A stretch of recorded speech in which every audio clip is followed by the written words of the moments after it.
Welcome to Chitra Murali's kitchen. இன்றைக்கி என்ன recipe பார்க்க போகிறோம் அப்படின்னா, தக்காளி ரசம், பருப்பூசலி, அப்புறம் மத்தியானத்துக்கு பூரிக்கு தொட்டுக்கிறதுக்கு ஒரு உருளைக்கிழங்கு சப்ஜி. இதுதான் நம்ம பார்க்க போகிறோம். அதுக்கு முன்னாடி நவராத்திரிக்கு நம்ம தாம்பூலம் வச்சு கொடுப்போம் இல்லையா. ராலர் ஸ்டுடியோ தாம்பரத்தில் இருக்கவங்க எல்லாருக்குமே தெரியும். அவங்க தாம்பூலம் அழகாக ரெடி பண்ணியிருக்காங்க. ஒரு நல்ல ஒரு காட்டன் பேக்கில் போட்டு அதில் ஒரு ப்ளவுஸ் பிட்டு, அதுக்கப்புறம் பொட்டு, மஞ்சள் குங்குமம் இருக்குது, சீப்பு இருக்குது, எல்லாமே இருக்குது. ஸோ என்னென்ன இருக்குது அப்படிங்கிறதையும் நான் ஹேண்ட் சானிடைசர் ஒன்று இருக்குது. ஸோ அழகாக ரெடி பண்ணியிருக்காங்க. நான் காமிக்கிறேன். அதோட விலை 169 rupees. ஸோ உங்களுக்கு வேணும் அப்படின்னா ரொம்ப ஈஸியாக இருக்கும். டக்குன்னு நம்ம வச்சு கொடுக்குறதுக்கு, தாம்பூலம் வச்சு கொடுக்குறதுக்கு ரொம்ப சௌகரியமாக இருக்கும். நீங்கள் ஃபீல் பண்ணிங்கன்னா நீங்கள் ஃபோன் பண்ணி ஆர்டர் பண்ணி வாங்கிக்கலாம். நான் காமிக்கிறேன்.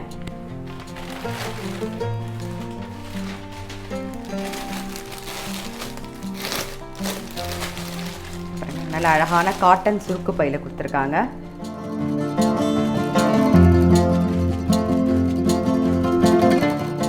ப்ளவுஸ் பிட்டு, சீப்பு எல்லாமே நம்மளே யூஸ் பண்ணலாம். நீங்கள் வச்சு கொடுத்தீங்கன்னா எல்லோரும் அவங்களே தைச்சிப்பாங்க. அந்த அளவுக்கு நல்ல குவாலிட்டியாக இருக்கும். ப்ளவுஸ் பிட்டு, பொட்டு, ஹேண்ட், அவ்வளோதான். ஸோ இதுதான். இது 169 rupees. இந்த பவுச்சோட அழகாக நீங்கள் ஆர்டர் பண்ணிங்கன்னா அவங்க உங்களுக்கு வீட்டுக்கே அனுப்பிச்சி வச்சுருவாங்க. யாருக்காவது வேணும்னா நான் நம்பர் டிஸ்கிரிப்ஷன் பாக்ஸில் கொடுக்குறேன். நீங்கள் காண்டாக்ட் பண்ணி கேட்டு வாங்கிக்கோங்க. இந்த ப்ளவுஸ் பிட்டுமே நல்ல குவாலிட்டியான ப்ளவுஸ் பிட்டு தான். Semi silk cotton, silk cotton blouse. இது நம்ம வச்சு கொடுத்தா ரொட்டேஷனில் விட வேண்டாம். நீங்கள் வச்சு கொடுக்குறவங்களே தைச்சிப்பாங்க இதை. ஸோ அதனால் ரொட்டேஷனில் போகாது. நல்ல அழகான நல்ல கிளாத்து, குவாலிட்டியான கிளாத்து. அதே மாதிரி சீப்புமே அதே மாதிரி தான்.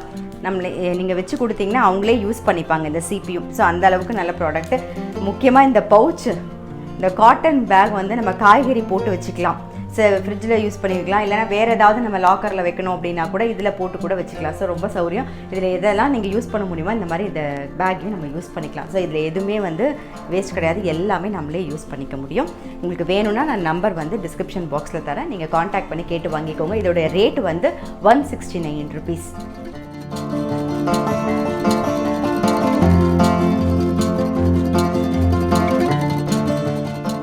தாம்பூல பேக் பார்த்துருப்பீங்க. ராலர்ஸில் 9 செட்டு நீங்கள் இதில் ஆர்டர் பண்ணிங்கன்னா ஒரு செட் கிஃப்டாக கொடுக்குறாங்க. அவங்களுடைய நம்பர், அட்ரஸ் எல்லாமே நான் டிஸ்கிரிப்ஷன் பாக்ஸில் கொடுக்குறேன். இப்போ நாம் தக்காளி ரசம் அப்புறம் பருப்பு பூசலி பண்ண போகிறோம் இல்லையா. தக்காளி ரசத்துக்கு ஃபஸ்ட்டு என்னென்ன வேணுங்கிறத சொல்லிட்டு வாங்க. தக்காளி ரசத்துக்கு தக்காளி வேக வச்சுக்கலாம். நான் மீடியம் சைஸில் 3 தக்காளி கட் பண்ணியிருக்கேன்.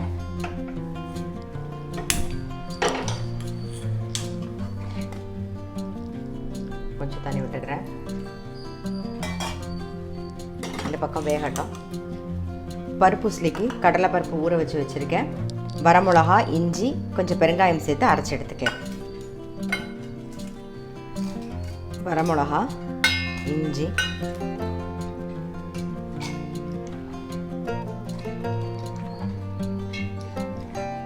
கொஞ்சம் பெருங்காயம் சேர்த்து அரைச்சி எடுத்துன்னு வந்துடுவோம். வரமிளகா, கடலைப்பருப்புலாம் ஒரு ஓட்டு ஓட்டிட்டோம். இப்போ உப்பு சேர்த்துக்கலாம். பருப்பூசலிக்கு அரைச்சாச்சு. நம்ம அவரைக்காய் பருப்பூசலி தான் பண்ண போகிறோம். அதுக்கு கடாயில் எண்ணெய் விட்டுருக்கு. அது காஞ்சிருக்கு. அவரைக்காயை மட்டும் வதக்கி எடுத்துக்கலாம். ஃபஸ்ட்டு கொஞ்சோண்டு உப்பு சேர்த்துப்போம்.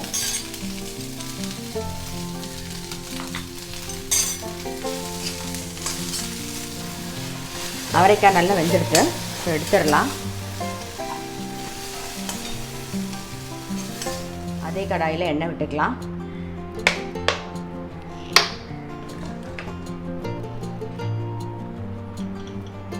இந்த பக்கம் தக்காளியும் நல்லா வெந்தெடுத்து ஆஃப் பண்ணிடுறேன். ஆறுனதுக்கப்புறமா நம்ம அரைச்சிக்கலாம். எண்ணெய் காஞ்செடுத்து கடுகு, உளுத்தம்பருப்பு, கொஞ்சம் கருவேப்பிலை, மஞ்சள் பொடி,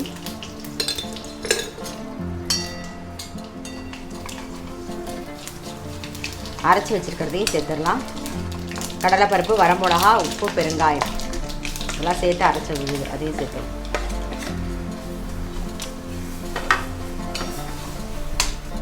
ஒரு 2 நிமிஷம் அப்படியே மூடி வைப்போம், வேகட்டும். தக்காளி வந்து அரைச்சாச்சு. தக்காளி வேகும் போதே நீங்கள் ஒரு சின்ன பீஸ் புளி சேர்த்து போட்டு வேக வச்சுக்கலாம். நான் வந்து புளி தண்ணி கரைச்சது வச்சுருந்ததுனால நான் புளி வந்து சேர்க்கலை வேக வைக்கும்போது, அவ்வளோதான். ஸோ இப்போ அரைச்ச தக்காளி விழுது கொஞ்சம் சேர்த்துக்கலாம்.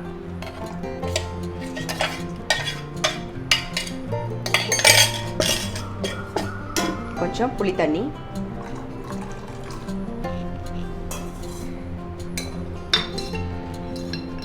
மஞ்சள் பொடி, அப்புறம் ரசப்பொடி சேர்ந்து ஒரே ஒரு கொதி வரட்டும்.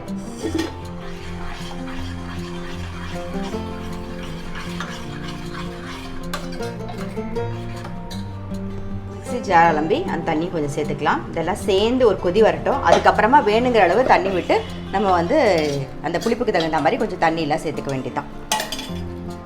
ரசம் இங்கே கொதிக்கட்டும். அதுக்குள்ளே இங்கே பாருங்கள், உஸ்லியும் வந்து நல்லா வெந்து ரெடி ஆகிடுது. இது வந்து நடுவில் ஒரு வாட்டி கலரி விட்டுக்கோங்க நல்லா.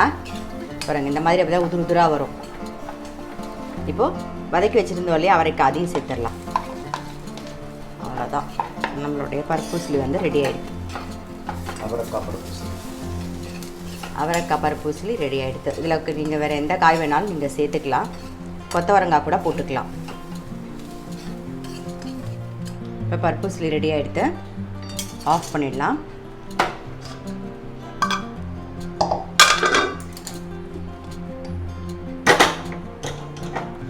சாதம் வச்சுருக்கேன், அது ரெடி ஆகட்டும்.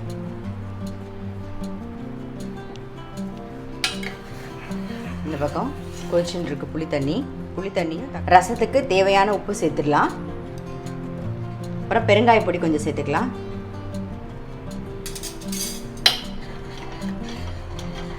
கொஞ்சமாக வெல்லம் சேர்க்குறேன். வெல்லம் இல்லை சக்கரை கூட நீங்கள் சேர்த்துக்கலாம். நல்லா புளி தண்ணி நல்லா கொதிச்சிருக்க ரசத்துக்கு இப்போ வந்து தேவையான அளவு தண்ணி விட்டு நம்ம வந்து அதை வந்து என்ன கன்சிஸ்டன்சி தேவையோ அந்த அளவுக்கு தண்ணி விட்டுக்கலாம். இதுக்கப்புறம் ரசம் கொதிக்கக்கூடாது. பொங்கி வரும்போது ஆஃப் பண்ணிடணும். கொஞ்சம் கருவேப்பிலையும் சேர்த்துட்றேன். ரசம் நல்லா பொங்கி எடுத்து நம்ம வந்து இறக்கிடுவோம். இறக்கிட்டு இழுப்பக்கரண்டியில் நெய் விட்டுருக்கேன், அதை வைக்கிறேன். நெய் காஞ்சிடுத்து. கொஞ்சம் கடுகு, சீரகம், மிளகு, சீரக பொடி கொஞ்சம்,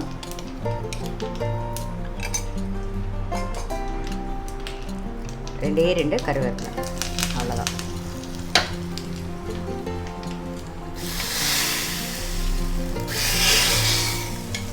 மேலாக கொஞ்சம் கொத்தமல்லி போட்டுடலாம். நம்ம ரசம் வந்து ரெடி ஆகிடுது. இன்றைக்கி என்ன ரெசிபின்னு பார்த்துருப்பீங்க. தக்காளி ரசம், அப்புறம் அவரைக்காய் பருப்பு உஸ்லி.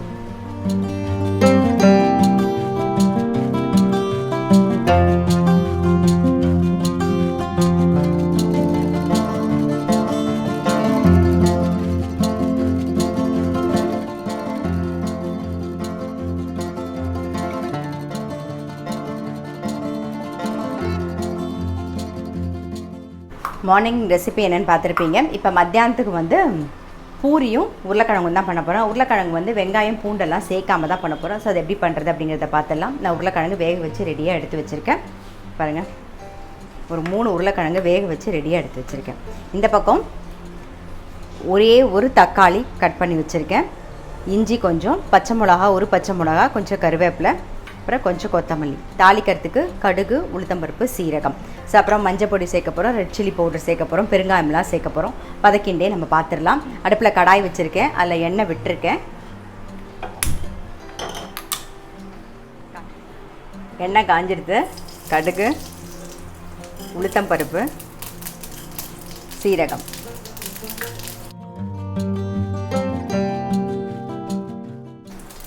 இஞ்சி, பச்சை மிளகா, கருவேப்பிலை, தக்காளி,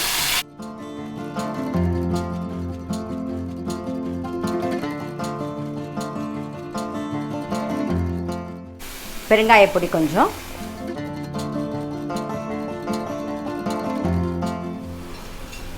கொஞ்சம் மஞ்சப்பொடி, உப்பு,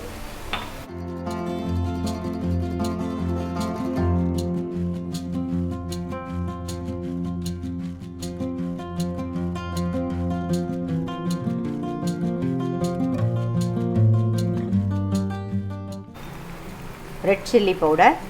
ஏற்கனவே பச்சை மிளகா போட்டிருக்கோம், ஸோ பார்த்துட்டு ரெட் சில்லி பவுடர் போடுங்க.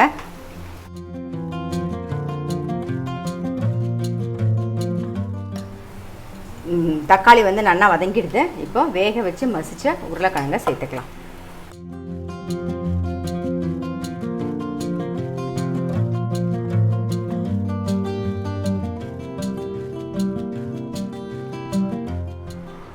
தண்ணி சேர்த்துக்கலாம். நல்லா கொதிக்கட்டும். இது அப்படியே நல்லா கொதிக்கட்டும். கொஞ்சம் கொத்தமல்லியும் தூவிடுறேன். கொதிக்கட்டும் சேர்ந்தாப்பில். அடுத்தது வந்து பூரிக்கு நம்ம வந்து மாவு பிசைஞ்சிக்க போகிறோம். நான் வந்து ஏற்கனவே உங்களுக்கு சொல்லியிருக்கேன், மில் ஹவுஸில் வந்து பாசிப்பருப்பு வறுத்து கிருஷ்ண ஜெயந்தி அப்போ வந்து மாவெல்லாம் வாங்கிட்டு வந்தேன் அப்படின்னு சொல்லிட்டு. இப்போ வந்து அங்கே சப்பாத்தி அதாவது கோதுமை மாவு வாங்கிட்டு வந்து, வெறும் கோதுமை மாவு தான், அதில் எதுவுமே அதாவது கொண்டக்கடலை போட்டிருக்கு, அதை போட்டிருக்கு, இதை போட்டிருக்கு, அதெல்லாம் எதுவுமே இல்லாமல் நான் வெறும் பிளெயின் கோதுமை மாவு தான் வாங்கிட்டு வந்திருக்கேன். அதில் தான் இப்போ வந்து பூரி பண்ண போகிறேன். உங்களுக்கு இந்த நம்பர் வேணும்னா, மில் ஹவுஸ் நம்பர் வேணும்னா நான் வந்து டிஸ்கிரிப்ஷன் பாக்ஸில் தரேன். உங்களுக்கு அட்ரஸும் ஃபோன் நம்பரும் டிஸ்கிரிப்ஷன் பாக்ஸில் தரேன். ஸோ நீங்கள் போய் கூட நீங்கள் உங்கள் அளவு என்ன சொல்கிறீங்களோ அவங்க அதை அழகாக நீட்டாக அரைச்சி தருவாங்க. போய் பாருங்கள்.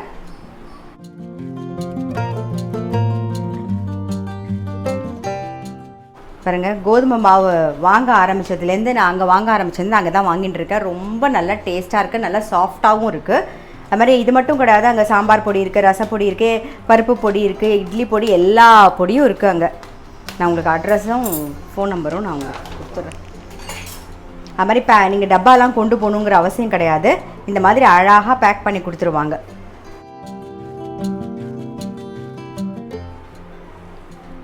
எல்லாமே வந்து ஃப்ரெஷ்ஷாக அப்பங்க நீங்கள் என்ன எப்படி கேட்குறீங்களோ அந்த மாதிரி ஃப்ரெஷ்ஷாக அரைச்சி தருவாங்க. ஸோ இப்போ நான் இது ஃப்ரெஷ்ஷாக அரைச்சி எடுத்துன்னு வாங்கிட்டு வந்தேன்.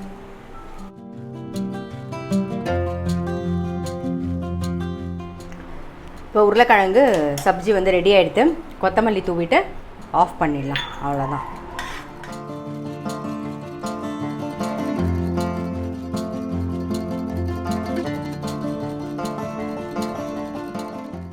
இப்போ பூரிக்கு மாவு பிசைஞ்சிக்கலாம்.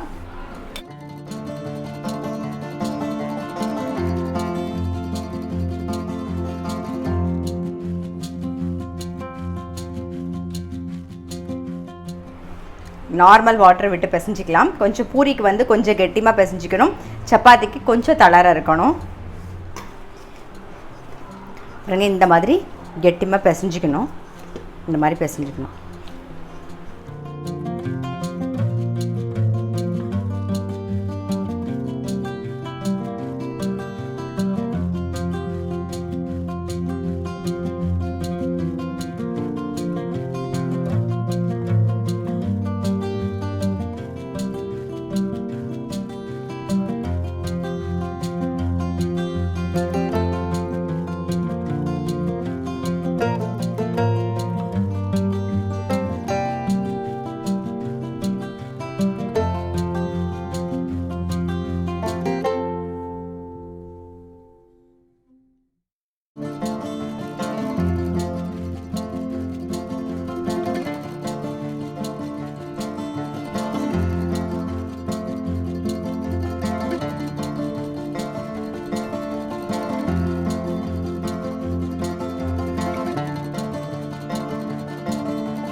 பூரி உருளைக்கிழங்கு மசால் பார்த்துருப்பீங்க. வெங்காயம் பூண்டு போடாமல் ரொம்ப சிம்பிள் பட் நல்ல டேஸ்ட்டாக இருக்கும். ஸோ கண்டிப்பாக ட்ரை பண்ணி பாருங்கள். இன்றைக்கி என்ன ரெசிபின்னு பார்த்துருப்பீங்க. தக்காளி ரசம், அவரைக்காய் பருப்பு. தக்காளி ரசம் எப்பயும் நான் சொல்கிற மாதிரி தான், நல்ல சுட சாதத்தில் நெய்யை விட்டுட்டு அந்த ரசத்தையும் பிசைஞ்சுட்டு இந்த பருப்புஸ்லியும் தொட்டுன்னு சாப்பிட்டு பாருங்கள். ரொம்ப நல்லா டேஸ்ட்டாக இருக்கும். அதே மாதிரி பருப்புஸ்லியுமே நீங்கள் நெய்யை விட்டு பிசைஞ்சு சாப்பிட்டிங்கன்னா ரொம்பவே நல்லாயிருக்கும். ஸோ கண்டிப்பாக ட்ரை பண்ணி பாருங்கள். உருளைக்கிழங்கு சப்ஜியும் ட்ரை பண்ணி பாருங்கள். நான் உங்களை அடுத்த வீடியோவில் சந்திக்கிறேன்.